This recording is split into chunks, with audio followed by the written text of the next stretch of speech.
Beneath your feet, what treasures would I flame? And the stars should be your pearls upon a string in the world, a ruby for your finger ring. And you should have the sun and the moon to wear, if I were king.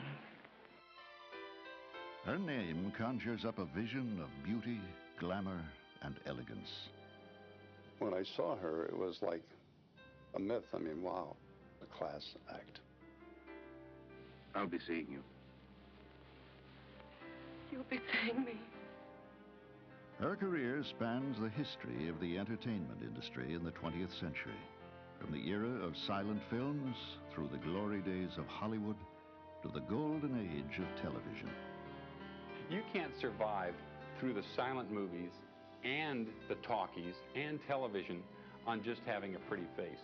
You've got to have a brain behind that face and then be able to act. Suppose I don't show up tomorrow or ever. Well, I guess I'd just be lonesome like I was before I met you. But behind the face of perpetual serenity and grace exists a woman who has sacrificed and suffered. My mother knows her world and her business better than anyone I've ever known. And she learned it the hard way, in the school of hard knocks. She has survived one of Hollywood's most surprising scandals to become one of the town's most respected stars.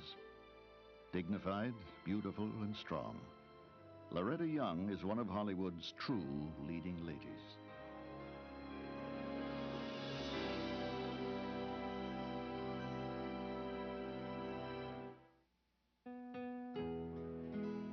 Loretta Young was born Gretchen Michaela Young in Salt Lake City, Utah on January 6, 1913.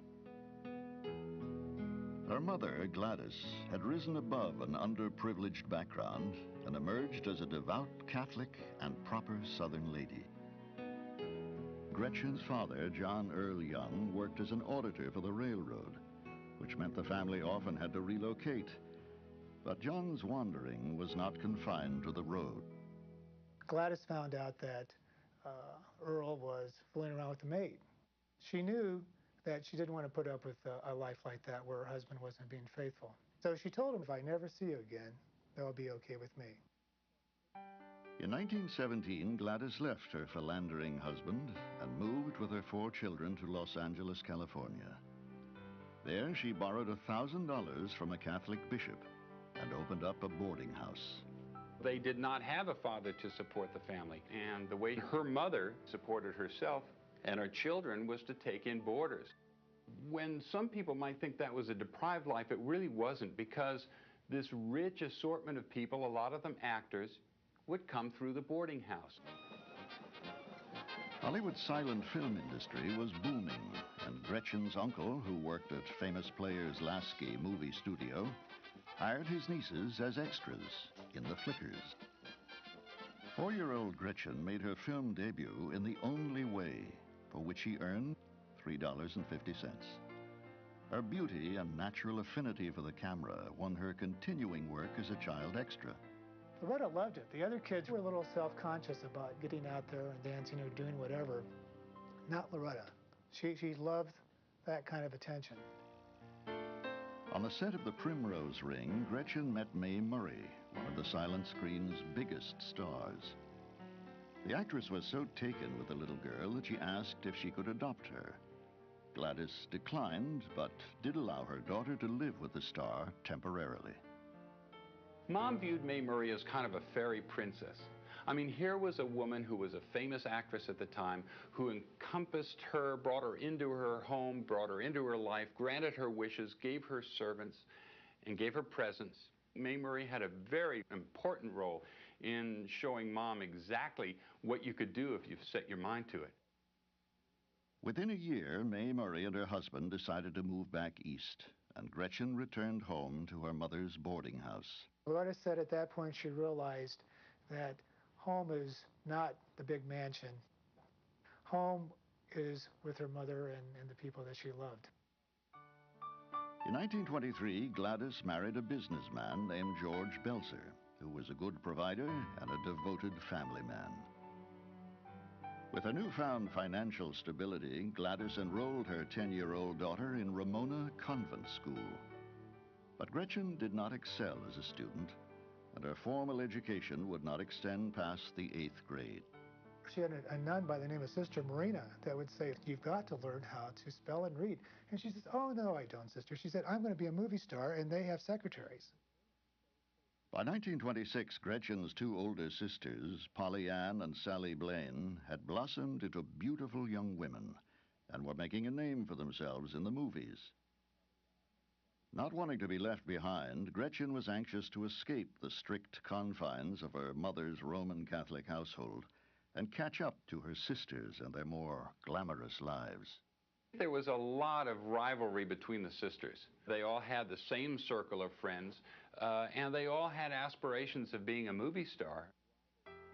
When Polly was unavailable for a movie at First National Pictures, Gretchen seized the opportunity and presented herself at the studio. The result was a featured role in Naughty But Nice and a short-term contract with a $50 a week salary.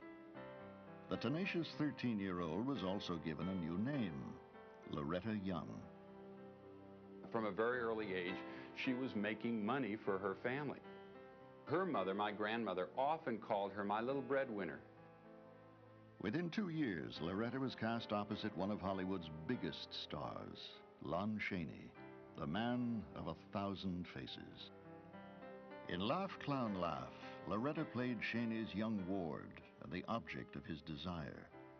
Her undeniable beauty and keen dramatic ability brought her to the attention of both audiences and critics. You are now listening to a talking moving picture. It is the invention of Dr. Lee DeForest.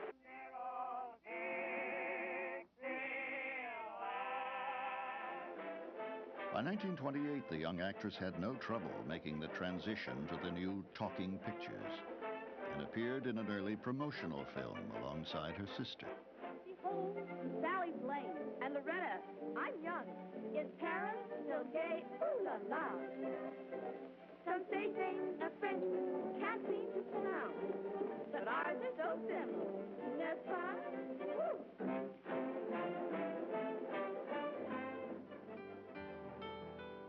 Loretta quickly became the studio's leading ingenue and was frequently paired with dashing leading men like Douglas Fairbanks Jr. But it was another handsome actor who captured the young woman's heart. While shooting The Second Floor Mystery in 1929, she fell madly in love with 26-year-old divorcee Grant Withers. Impulsively, the couple eloped on January 26, 1930, just weeks after Loretta's 17th birthday. Foregoing the blessings of the church, the couple was wed by a justice of the peace. She kind of liked the idea of the beautiful fantasy of running off with her leading man. They'd be happy evermore, just like it always was in the films. Having abandoned her faith by marrying outside the church, Loretta was heartbroken when her distraught mother refused to speak to her.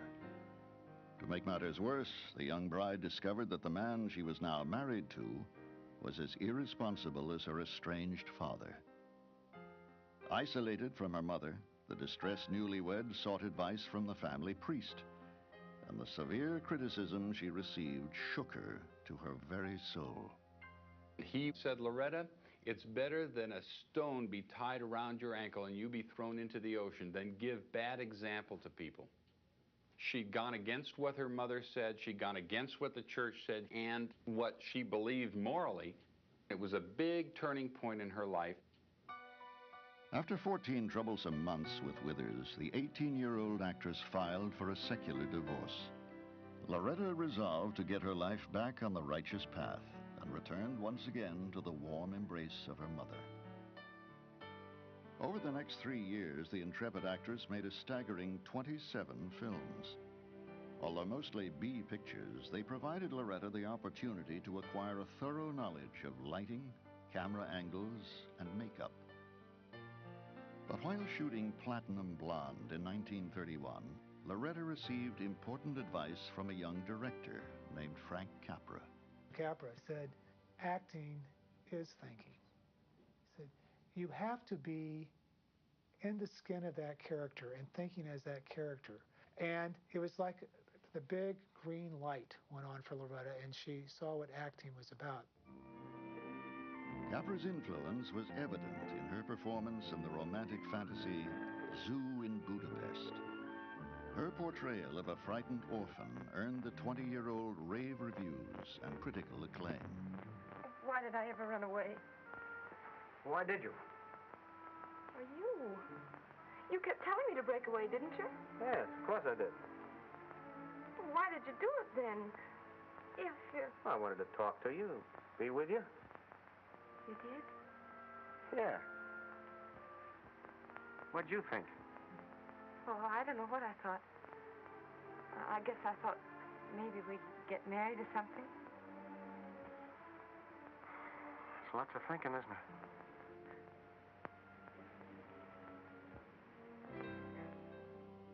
The recognition she received for Zoo in Budapest only strengthened Loretta's resolve. She was now more determined than ever to reconcile her desire for romance and glamour with her vow to lead an exemplary life. But sanctity and stardom would be difficult to combine, and the challenge would force Loretta to play the hardest role of her career.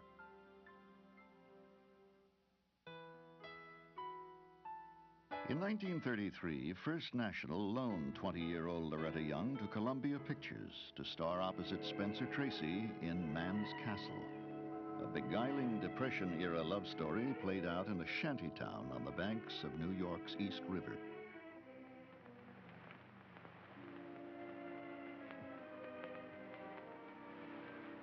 Bill, why do you always keep looking through that hole for? When you're dead, you get a hunk of earth. When you're alive, you want to hang on to your hunk of blue.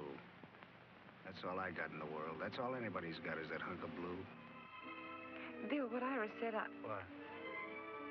I've been thinking that there couldn't be any heaven much better than this, could there? I mean, when it's quiet all around and we're close like now. You know, I never noticed it before, but your eyes are sky color, sort of.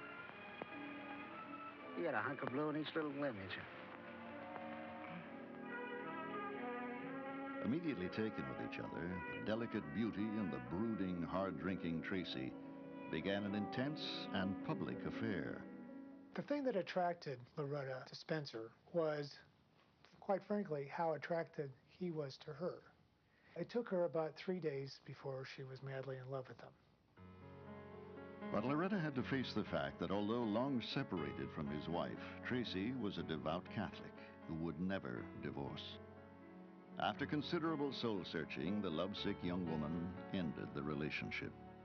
Finally, she got up the courage to write him a letter and just say, I love you, you're all I think about, but I know it has to end. So if you can, call me. If you can't, I'll understand. And she just signed it, me. And he didn't call. In June of 1933, Loretta signed a contract with Darrell F. Zanuck of 20th Century Pictures. The deal guaranteed her leading roles and a staggering $1,700 a week salary in the midst of the Depression.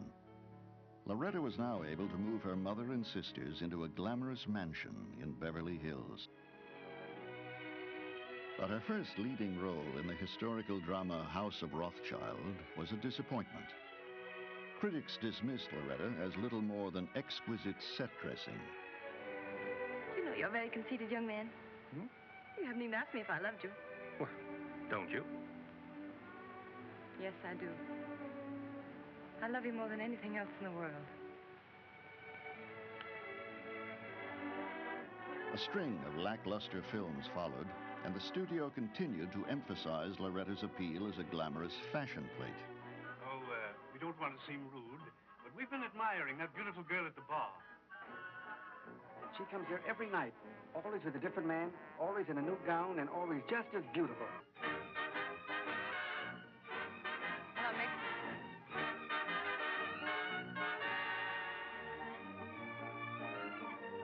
Although dissatisfied with the quality of the material, Loretta was gaining respect as a consummate professional. She felt that, you know, you had to be disciplined and you had to know your work and you had to do it well and you had to be there on time. She was a very diligent worker and very ambitious. In 1935, Loretta was cast in the studio's adaptation of the Jack London novel, The Call of the Wild. Her co-star was the reigning king of Hollywood, Clark Gable. The first time she met Clark Gable was on the train on the way to Washington State on location. And right away, he's putting the moves on her, which didn't surprise Loretta because this is what leading men did. But this guy is so handsome, and he's so charming, and he has this really animalistic kind of sex appeal thing. Freezing temperatures at the remote location frequently stalled production. The cast and crew were forced to wait out the bad weather, and the two stars became fast friends. Although Gable was married, the relationship quickly turned into a private, though hardly secret, romance. Let's pull together. 1, 2, 3.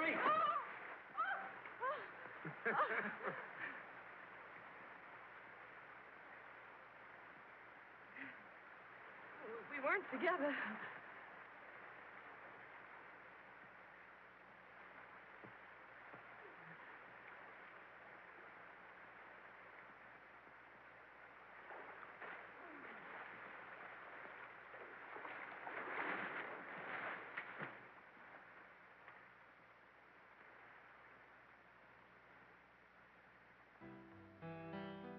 Before production was completed, columnists were hinting at the behind-the-scenes liaison. But both Loretta and Clark steadfastly denied the rumors of their affair. When the picture wrapped, the two went their separate ways. Loretta's next project was the Crusades for Cecil B. DeMille, and upon its completion, she abruptly demanded time off from her rigorous shooting schedule. She just said to Darryl Zanuck, "You promised me a vacation right after I started here, and I haven't had one yet, and I've been working relentlessly. Mom and I are going to Europe."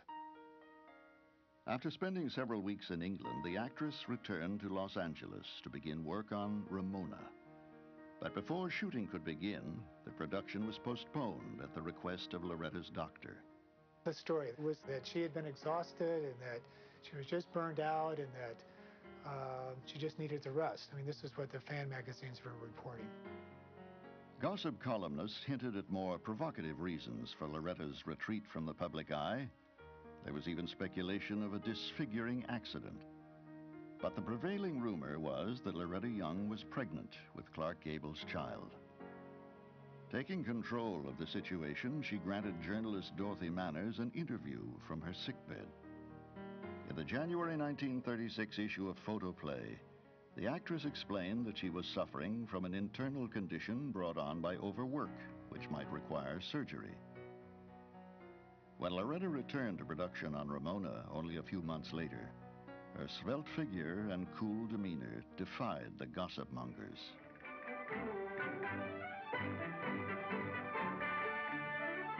The story of Forbidden Love placed the 23-year-old in the title role opposite Don Amici. Though the film garnered only modest reviews, all agreed that Miss Young was breathtaking in Technicolor. Why, Senorita, there are tears in your eyes. Are they? Is it because I'm going away? Yes. Yes, I suppose so. Then you won't be angry if I tell you that I love you? No. I waited to hear you say that ever since the first morning you sang the sunrise here. I told myself he's singing it to me. I was. In Private Number, Loretta was again the main character in this tearjerker about a young mother struggling to protect her child.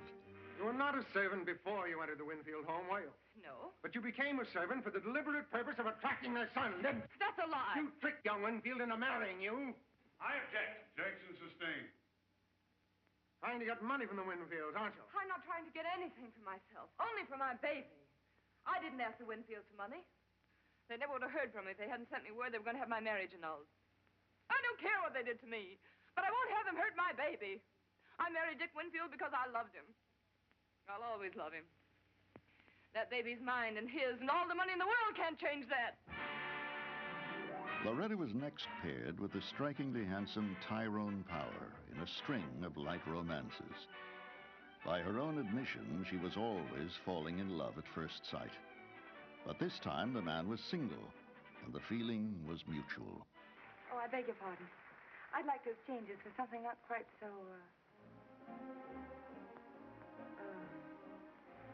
something perhaps that's a little less, Would that do? Oh, that's lovely. I've made to order. This was a real romance for Loretta, from the standpoint that she really thought that Tyrone was going to ask her to marry, and she was prepared to say yes. We're such liars. Now that you mention it, we are. Why do we go on covering up how we feel about each other? I'm sick of it. I'm sick of pretending we're two charming strangers. We're not strangers. We meant too much to each other. Oh, Ralph, take me away with you. You're the only real thing that's ever happened to me. And don't let me go this time. Please don't.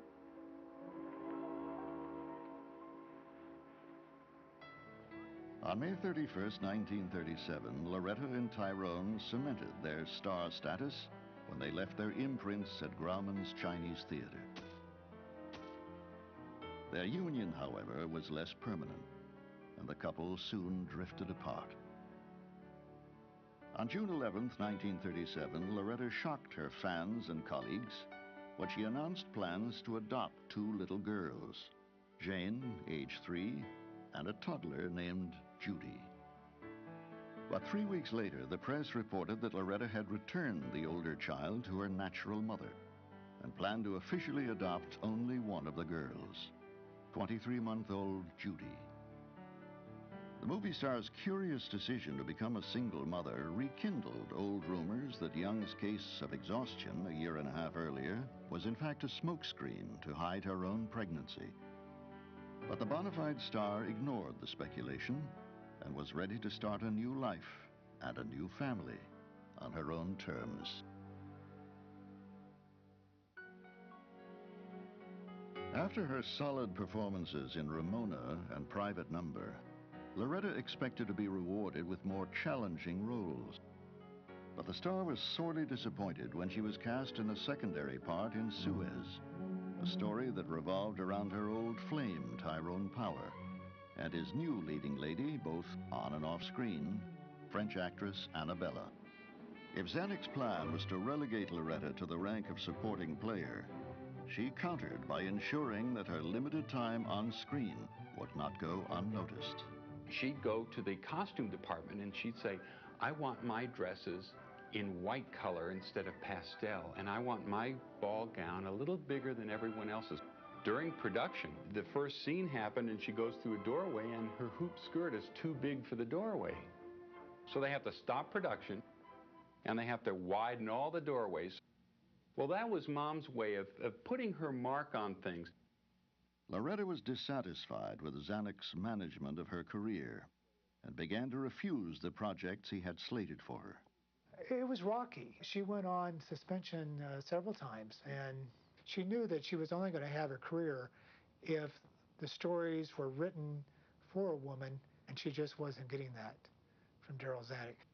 Darryl Zanuck was making men's movies, and he had men's stars, you know. She was just like the little bauble that was in this movie, and she wanted to do films that were more woman-oriented. She didn't feel that she was given the parts that she really wanted to play. In 1939, the disgruntled actress decided not to renew her contract with Fox. Spurned by the willful star, Darryl Zanuck was determined to show Loretta who called the shots. When Loretta left 20th Century Fox, all of a sudden, no phone calls. All the studio guys got together on Saturday morning and took some big sauna and they played poker. All Darryl would have to say is, you know, no one really wants to hire Loretta Young, do they? And that was all that had to be said. It was a dark period for Loretta when she found herself gray-listed by the studios, without a man by her side, and with a small child to care for. However, her outward appearance remained unruffled and serene. That was very difficult for her. She learned to be tough. She learned to stand up for herself. The resilient young woman now turned to radio for work and found love when she least expected it.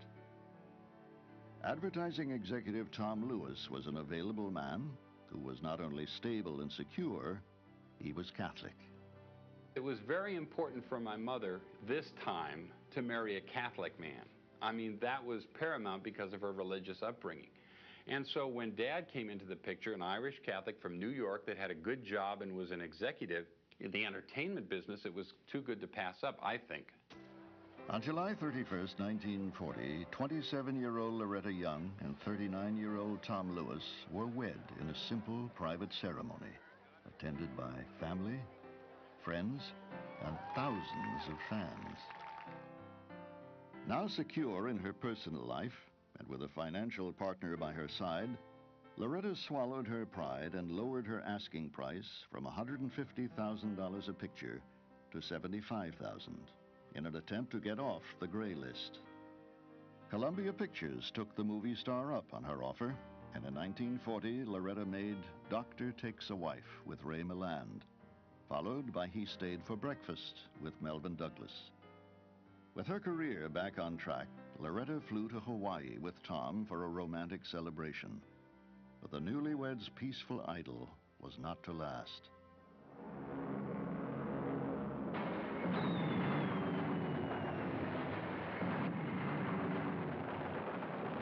In December of 1941, only 1 month after Loretta and Tom's visit to Hawaii, the bombing of Pearl Harbor reverberated throughout the country.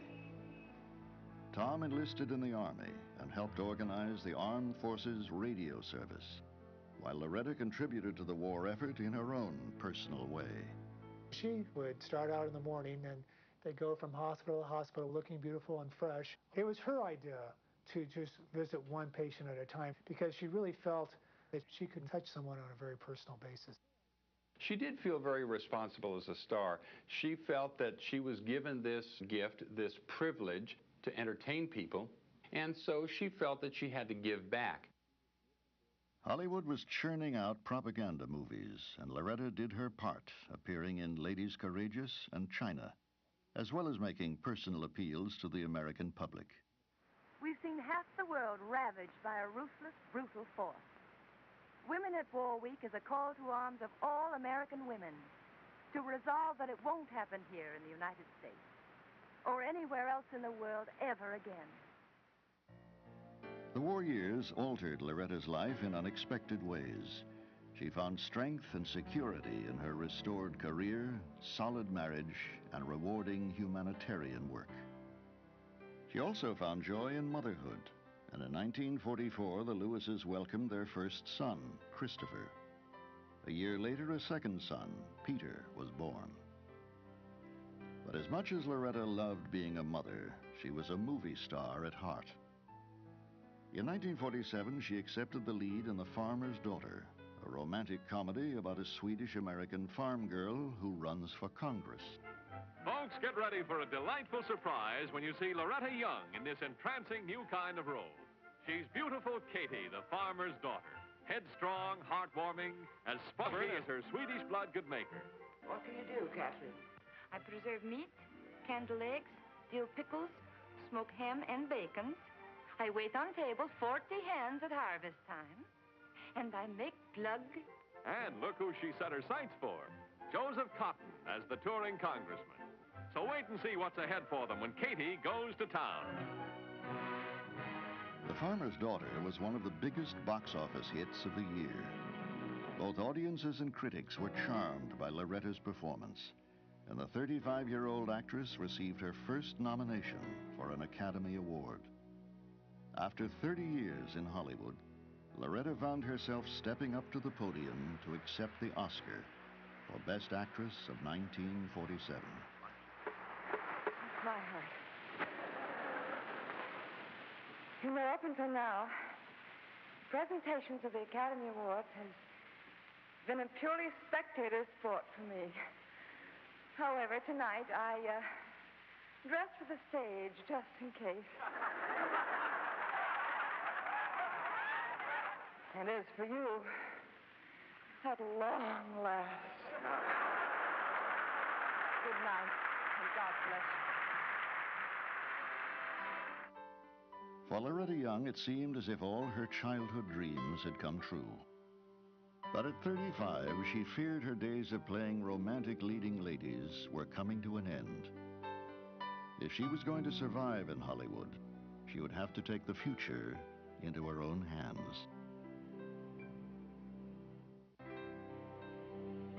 Following her 1947 Oscar for Best Actress, Loretta Young was once again in demand, making several films, including the charming and uplifting The Bishop's Wife, opposite David Niven and Cary Grant. Although Loretta was consumed with her work, she did her best to divide her time between her family and her career. She loved having children, and the time she had at home was great. And you've got to understand that her job was being a movie star. I mean, her job was literally putting the food on the table. And we understood that. She was doing one film right after another. She was working all the time.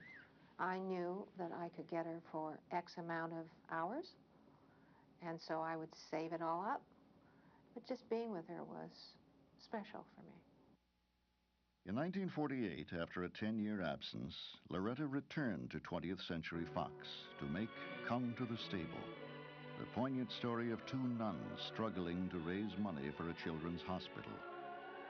The project presented a unique opportunity for the actress to integrate her religious convictions and her film career. Nomine Patris et Filii et Spiritus Sancti, Amen. Dear St. Jude, patron of the impossible and of our holy endeavor, here on this lovely hilltop, with the help of our Lord and his dear servants, we will build your hospital. Come to the Stable earned Loretta her second Oscar nomination. This time, however, she lost to Olivia de Havilland for her role in The Heiress. But despite her professional accolades, the star was finding interesting material harder to come by. Loretta's next 6 films were unmemorable and unfulfilling, and she was growing restless. When my father saw these antennas popping up over Los Angeles, he figured, well, it'd be a good idea to get into television, change my mother's career from a movie career into television. She got her Academy Award. She didn't really have any other goal in the movie, so she took that challenge. Loretta and Tom formed a production company and in 1953 created a television series called The Loretta Young Show. As the program grew in popularity, audiences eagerly anticipated the star's stylish wardrobe and trademark entrances. Each week, the glamorous Loretta would wear a different spectacular ensemble and sweep through the doorway of her set and into millions of living rooms across the country. Hello. Do you know the difference between a prejudice and a conviction? You can talk about your convictions without getting mad. Test yourself sometime. Each week's show dramatized a moral dilemma drawn from Loretta's actual fan mail. The anthology format allowed the veteran actress to stretch herself by playing a wider variety of roles than she had ever been offered in films. Now, when do I get my kid? Hey, you've only been on parole 3 months. I want my kid. You don't seem to understand. She's all I live for. Then think of her. I am thinking of her. A kid ought to be with its mother. What are you guys trying to prove around here anyway, huh? In addition to acting, Loretta shared producing duties with husband Tom and made sure her show reflected her taste and values both in front of and behind the camera. It was a very male-dominated industry, and a lot of swearing goes on. She doesn't like to hear those words, especially if it had something to do with blaspheming the Lord. She came up with Loretta's swear box, and every time somebody swore, they'd have to put a quarter in it or a dollar in it. Her idea, of course, was to give whatever money they collected in the swear box to charity. Loretta was also well known for her generosity towards aspiring actors such as Dennis Hopper and Hugh O'Brien. If you think you could be happy with a guy who loves you just the way you are and doesn't want you to imitate anybody else, why, tell Albert here to go soak his head in the tar pit and marry me.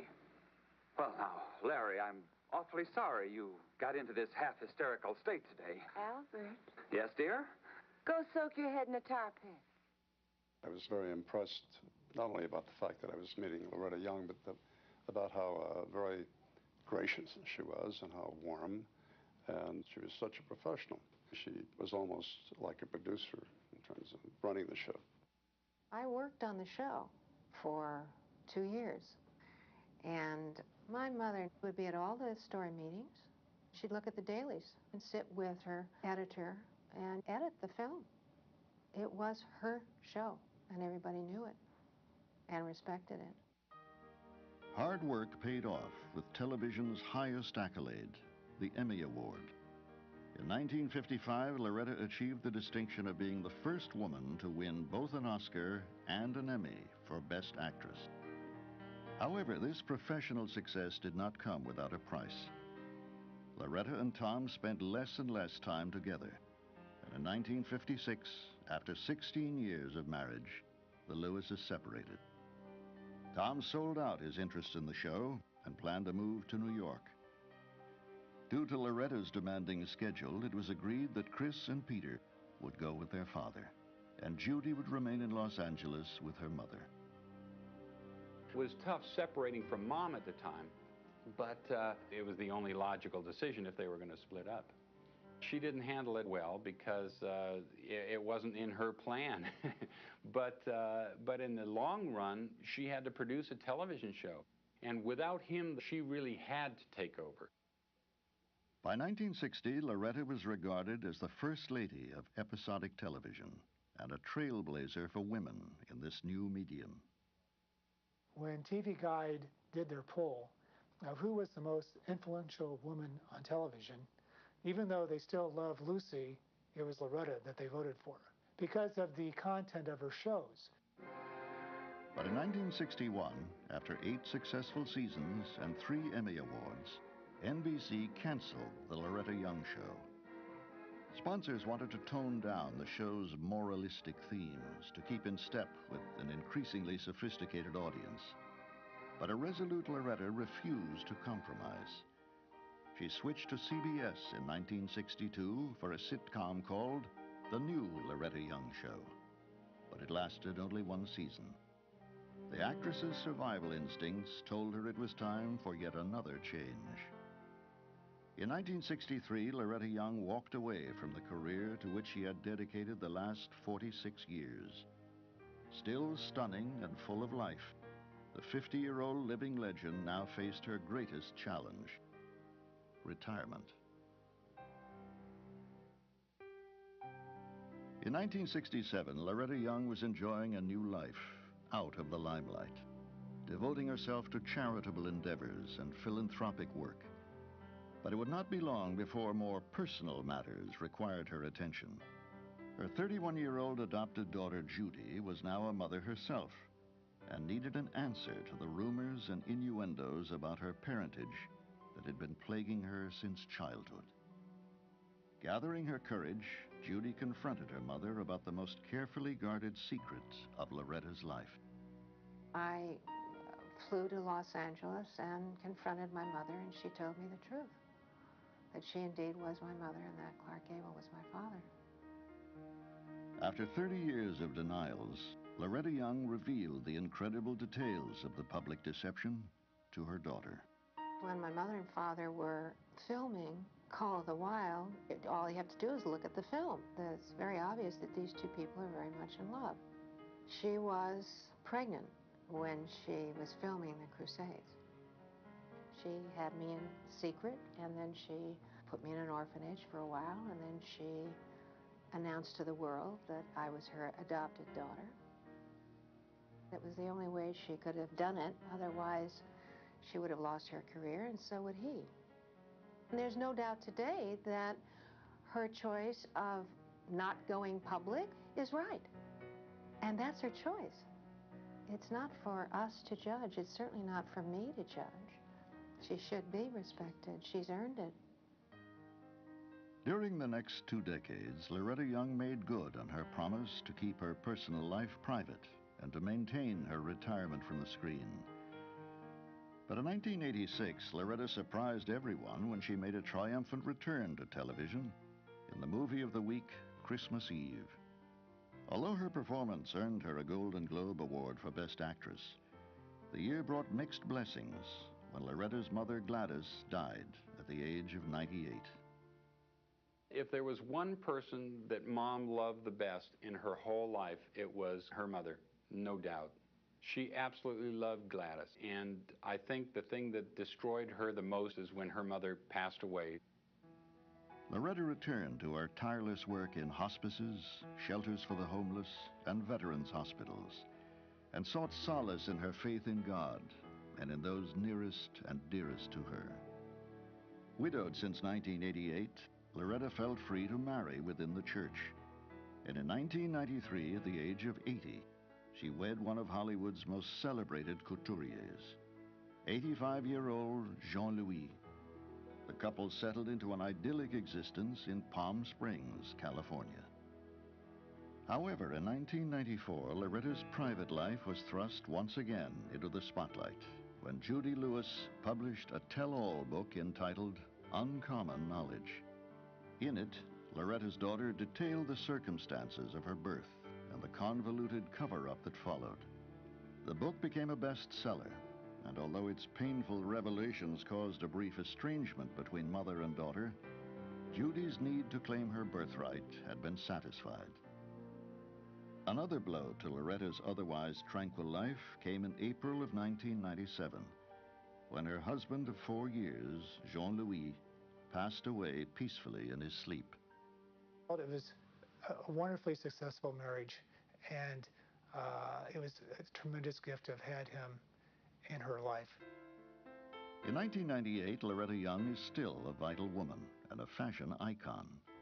She continues her charitable works and has written the foreword to noted fashion historian Sandy Schreier's book, Hollywood, Dressed and Undressed. For nearly 8 decades, Loretta Young has made an indelible mark on the ever-changing entertainment industry. A veteran of over 100 films and a trailblazer in television, she remains a symbol of beauty, serenity, and grace. But behind the glamour and stardom is a woman of substance, whose true beauty lies in her dedication to her family, her faith, and her quest to live a life with purpose. She's certainly one of the people that, having worked with, that made my life richer. She was a great, gracious lady. And I think God blessed her with a great amount of talent, a tremendous amount of discipline, and also that other D, determination. And I think it shows in her work and how she lived her life. Loretta Young is one of these magnificent women of the screen that when she's on the screen, you can't help but take your eyes off of everybody else and just focus on her. She's a great star. I would have to be blind not to know that she was very special. Her faith is her strength, I think. And she's very strong. She's an extraordinary lady.